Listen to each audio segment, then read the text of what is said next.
Olá, boa noite. Começa agora o Jornal da Justiça desta terça-feira, 6 de julho. O presidente do Supremo rejeita pedido de empresário para faltar à CPI da pandemia.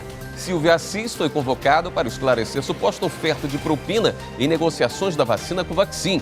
O ministro Luiz Fux concedeu a ele o direito de permanecer em silêncio exclusivamente sobre os fatos que possam incriminá-lo.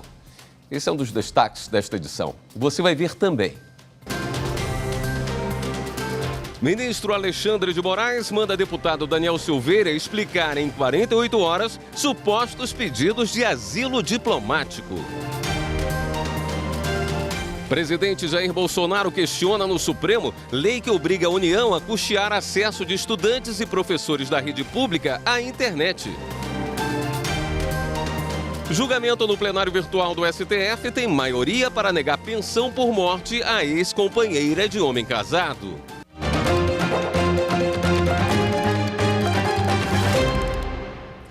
O presidente do Supremo Tribunal Federal, o ministro Luiz Fux, negou o pedido do empresário Silvio Assis para não comparecer a depoimento na CPI da pandemia.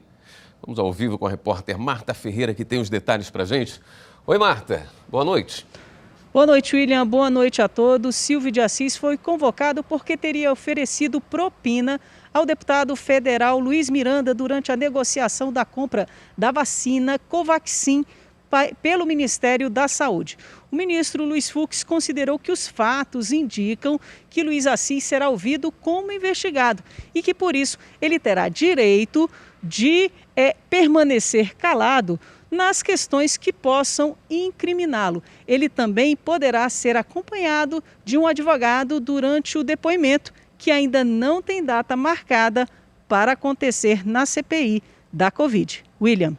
Obrigado, Marta. O ministro Alexandre de Moraes determinou que a defesa do deputado federal Daniel Silveira explique em 48 horas se o parlamentar fez pedidos de asilo diplomático. De acordo com reportagem publicada pelo portal Metrópolis, o congressista teria feito a solicitação a embaixadas de 4 países. Daniel Silveira é réu no Supremo por vídeos em que ataca a corte e defende medidas antidemocráticas. Ele voltou a ser preso no fim de junho por determinação de Moraes, depois de mais de 30 violações do uso da tornozeleira eletrônica. O ministro Alexandre de Moraes também deu prazo de 10 dias para que a Polícia Federal conclua a perícia do celular do deputado. O aparelho foi apreendido na sala em que Silveira ficou detido em março deste ano.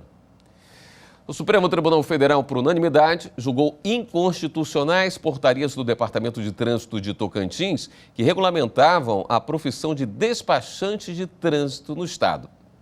O plenário julgou procedente a ação apresentada pela Procuradoria-Geral da República. Segundo a PGR, o Detran do Tocantins, ao disciplinar regras sobre o exercício profissional de despachante, extrapolou o papel regulamentar e invadiu o campo reservado à lei. Em razão disso, as portarias deveriam ser impugnadas. O julgamento foi no plenário virtual do STF. Em voto seguido por unanimidade, o ministro Edson Fachin destacou que a jurisprudência pacífica do Supremo reforça a competência privativa da União para legislar sobre condições para o exercício de atividade profissional. As portarias ultrapassaram o âmbito meramente administrativo e estabeleceram requisitos para a habilitação e o credenciamento dos despachantes, definindo atribuições, deveres e impedimentos e estabelecendo penalidades. Ainda segundo Fachin, não há lei complementar federal que autorize os estados a legislarem sobre questões específicas relacionadas a essa matéria, nos termos previstos na repartição constitucional de competências, nem norma primária do Tocantins que disponha sobre interesse local na matéria. Em julgamento recente, o plenário, por unanimidade, declarou a inconstitucionalidade de lei semelhante do Rio Grande do Sul. O ministro Alexandre de Moraes também deu prazo de 10 dias para que a Polícia Federal conclua a perícia do celular do deputado. O aparelho foi apreendido na sala em que Silveira ficou detido em fevereiro e não em março deste ano, como eu disse anteriormente.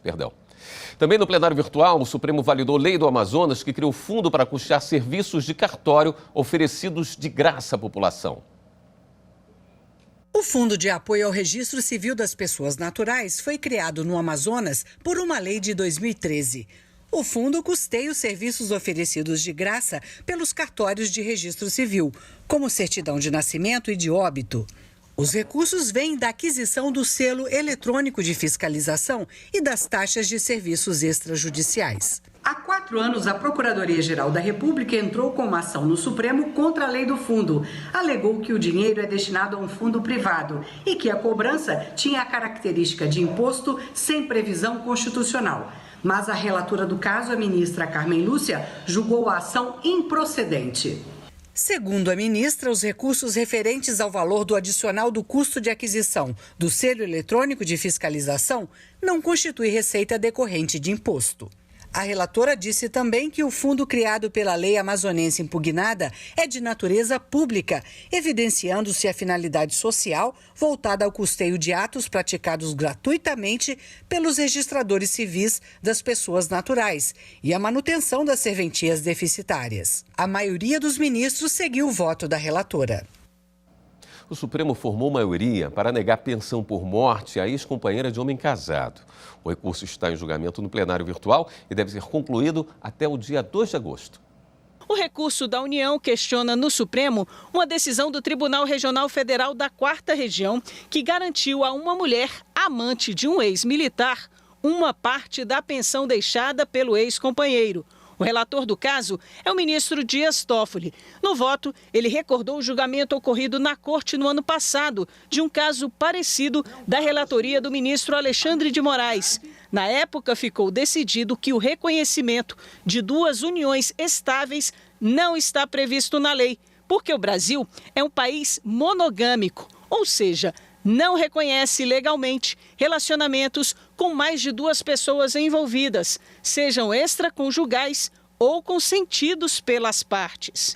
Usando como base esse entendimento, o ministro Dias Toffoli decidiu que a amante não tem direito à parte da pensão por morte do ex-companheiro.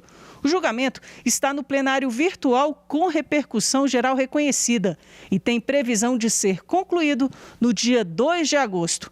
A maioria dos ministros já acompanhou o entendimento do relator. De acordo com Toffoli, é incompatível com a Constituição Federal o reconhecimento de direitos previdenciários, no caso pensão por morte, à pessoa que manteve durante longo período e com aparência familiar união com outra casada, porquanto o concubinato não se equipara para fins de proteção estatal às uniões afetivas resultantes do casamento e da união estável. E o ministro Dias Toffoli rejeitou o habeas corpus de um sérvio condenado a mais de 23 anos de reclusão por tráfico internacional de drogas. Ele foi preso em 2017 durante a Operação Brabo. O esquema criminoso ocorria a partir de portos brasileiros, especialmente o Porto de Santos, em São Paulo. Entre os argumentos contra a manutenção da prisão, a defesa apontava excesso de prazo para o exame das apelações apresentadas em outras instâncias. Para Toffoli, não há constrangimento ilegal por demora no julgamento dos recursos, sobretudo se considerada a compreensão do STF de que a duração razoável do processo deve levar em conta a complexidade dos fatos e do procedimento, além da pluralidade de réus e testemunhas. Você vai ver a seguir. Presidente Jair Bolsonaro questiona a lei no Supremo, lei que obriga a União a custear acesso de estudantes e professores da rede pública à internet. Voltamos já.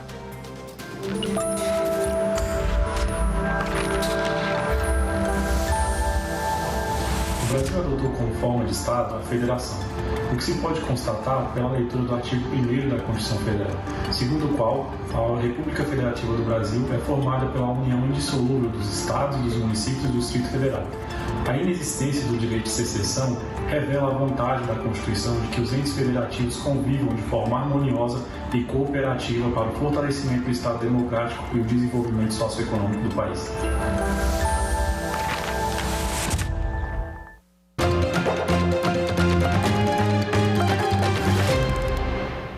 O presidente Jair Bolsonaro questionou no Supremo lei que obriga a União a custear acesso de estudantes e professores da rede pública à internet. O projeto de lei foi vetado por Bolsonaro, mas o veto foi derrubado pelo Congresso Nacional.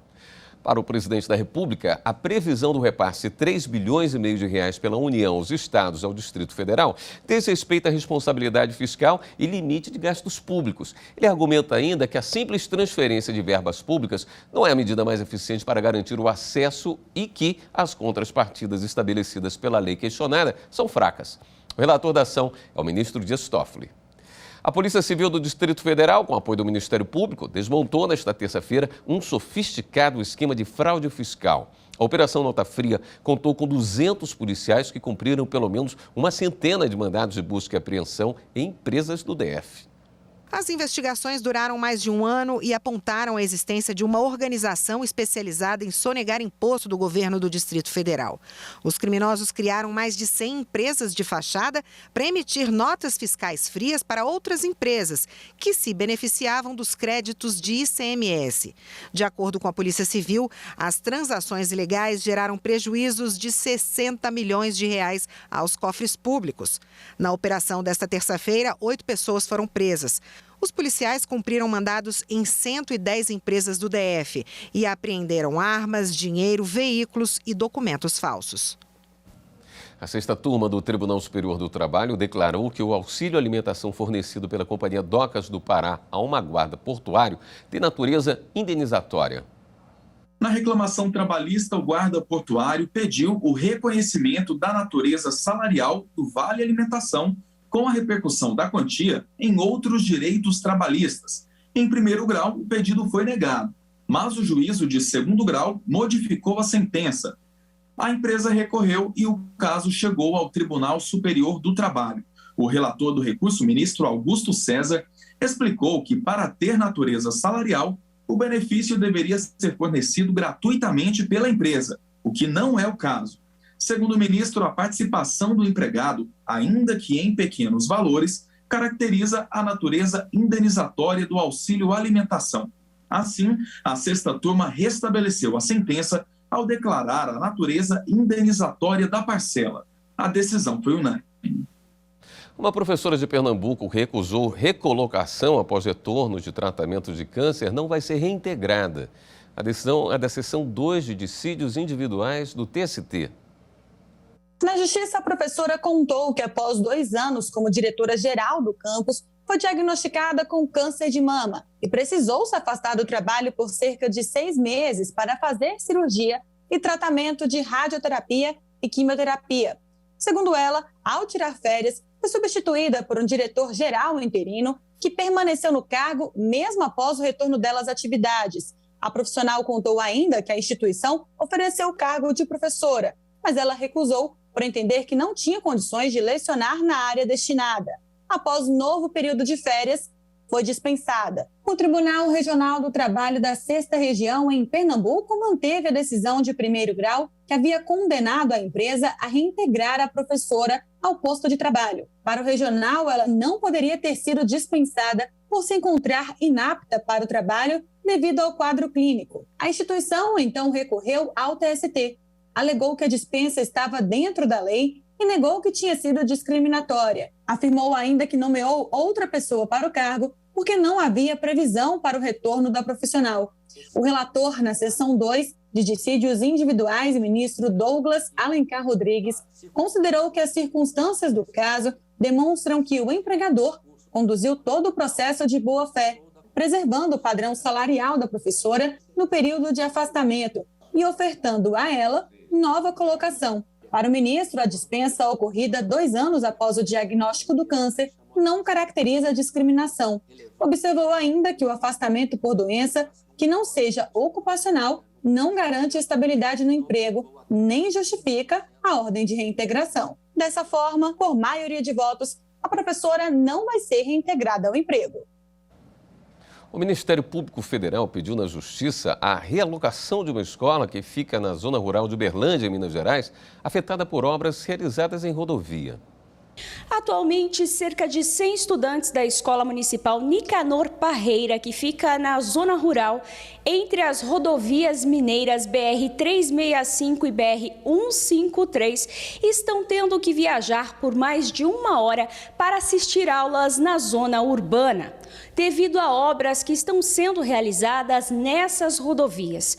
O Ministério Público Federal entrou com uma ação na Justiça pedindo que a Agência Nacional de Transportes Terrestres, a concessionária Ecovias do Cerrado e o município de Monte Alegre de Minas não façam a demolição do prédio da escola como está na programação das obras, enquanto não for construído um novo prédio ou adaptado, e que ainda seja realocada essa escola para um raio máximo de 5 quilômetros do local atual para que os alunos não sejam prejudicados.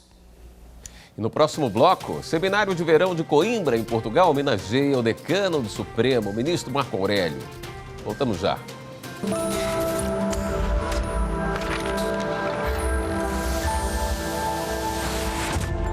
Constituição tem a ver com liberdade. É uma garantia do cidadão em face do Estado. Por isso, é a lei mais importante do país. Todas as demais leis, sejam federais, estaduais ou municipais, devem obediência à Constituição. Precisamos conhecer bem a nossa Constituição.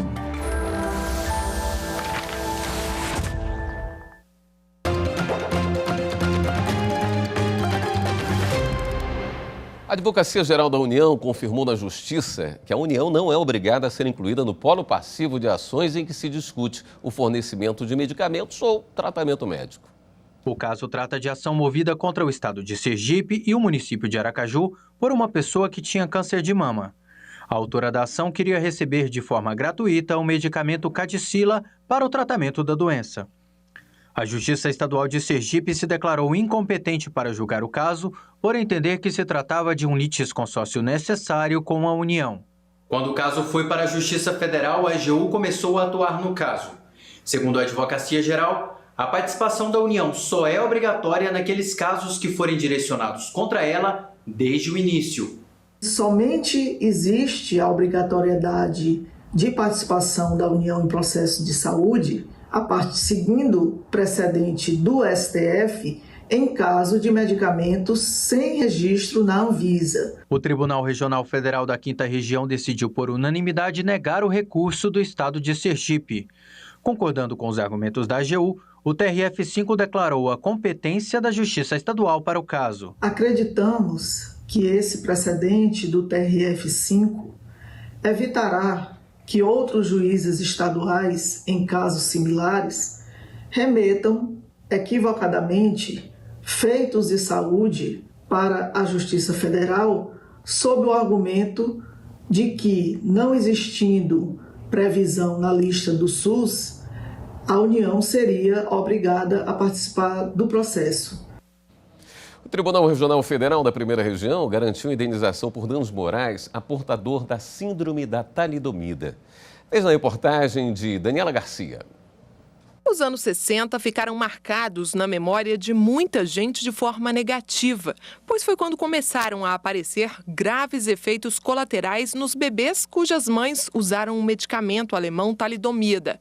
Indicado para os enjoos comuns na gravidez, o remédio vinha sendo comercializado desde a década anterior em 146 países, inclusive no Brasil, sem exigência de prescrição médica como uma opção segura. Os efeitos estavam relacionados ao desenvolvimento do feto. Efeitos tão drásticos que podiam chegar até ao abortamento do bebezinho em desenvolvimento. Pessoas como Isabel nasceram com membros encurtados ou outras alterações.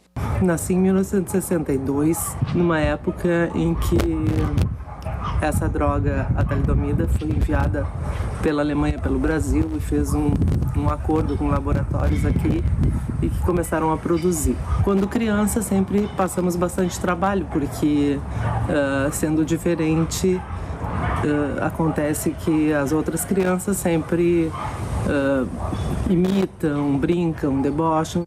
Por lei, ela e todas as outras vítimas da talidomida têm direitos garantidos. O portador da síndrome da talidomida, ele tem dois principais direitos inerentes à sua síndrome. O primeiro seria uma pensão vitalícia e o segundo seria uma indenização por danos morais. A pensão vitalícia ela é concedida pelo INSS e o seu valor varia de R$ 1.000 a R$ 8.000. E por que existe essa variação de valor? Porque eles são classificados e pontuados de acordo com o grau da sua doença. A indenização por danos morais também varia de acordo com a pontuação. É uma indenização que é paga em parcela única e cada ponto equivale a R$ 50.000. Mas, apesar das garantias legais, um homem precisou procurar a justiça em Minas Gerais para ter assegurado o direito à indenização por danos morais. A União se negava a pagar a indenização pelo dano moral.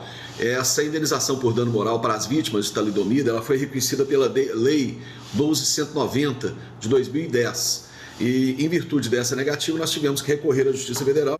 O caso foi analisado recentemente pela primeira turma do TRF1, que reconheceu que as deformidades do autor são decorrentes do uso indevido da talidomida pela mãe dele na gravidez e manteve o valor de R$ 150 mil a título de indenização. Com tantas experiências que fazem na medicina, e espero que não aconteçam outros casos assim, porque realmente não é fácil, não é fácil. E a gente lembra que o Supremo Tribunal Federal abriu inscrições para a escolha de 2 novos conselheiros do CNJ. As vagas são destinadas a desembargador de Tribunal de Justiça e a juiz estadual. Os magistrados serão escolhidos em sessão administrativa do Supremo e vão substituir os conselheiros Luiz Fernando Tomasi Keppen e Mário Augusto Figueiredo de Lacerda Guerreiro, que deixam o conselho em novembro. Os interessados devem se inscrever no site stf.jus.br/vaga-CNJ e enviar currículo até 19 de julho. O ministro Marco Aurélio foi homenageado no encerramento do 26º Seminário de Verão de Coimbra, em Portugal. O evento foi promovido pelo Instituto de Pesquisa e Estudos Jurídicos Avançados, em parceria com a Associação de Estudos Europeus de Coimbra e com a Universidade de Coimbra. Ministros do STF e do STJ participaram por videoconferência. Temas como novo mundo pós-pandemia, direito fundamental à saúde, agregação ou desagregação em espaços regionais e mundialização foram debatidos durante o 26º Seminário de Verão de Coimbra, realizado nesta segunda e terça-feira, com transmissão pela internet. Durante 2 dias, participaram das discussões ministros do Superior Tribunal de Justiça, do Supremo Tribunal Federal e professores da Universidade de Coimbra. A ideia foi promover uma reflexão sobre temas que têm impactado a vida da população, como, por exemplo, a Covid-19. O passar de quase 3 décadas de realização do Seminário de Verão de Coimbra traz uma inegável vantagem, a de construir uma sólida história a partir de pessoas e propósitos. O ministro do Supremo Tribunal Federal, Marco Aurélio Mello, que participa há mais de 20 anos do seminário, recebeu homenagens durante o evento. O magistrado vai se aposentar após 3 décadas no STF. Marco Aurélio deixou sua marca. Que marca? Marca de independência, marca de justiça. São inúmeros os casos célebres, julgados por Vossa Excelência. Incontáveis os momentos em que seu comportamento sereno, de humor refinado, mas muito firme em suas convicções, premiou o plenário da Corte Suprema em discussões de grande profundidade jurídica e de relevância para a definição dos rumos da nossa amada nação. O ministro Marco Aurélio, ora homenageado, demonstrou ciência e consciência constitucionais, vez que devotou a sua vida à tarefa sublime e edificante de servir aos seus semelhantes com leveza e humanidade, sem, contudo, perder a coragem e, acima de tudo, o espírito público. Ao agradecer a homenagem, o ministro Marco Aurélio Mello citou que vivemos um momento difícil no país. São tempos de impessoalidade, fake news e ameaças virtuais. Os direitos individuais reclamam proteção diária. É preciso estar de prontidão para reconhecê-los. Muito obrigado aos senhores e estou certo que, ao deixar o ofício judicante, ainda terei muito entusiasmo para conviver com os bons amigos. E o Jornal da Justiça fica por aqui. Uma boa noite para você. Até amanhã.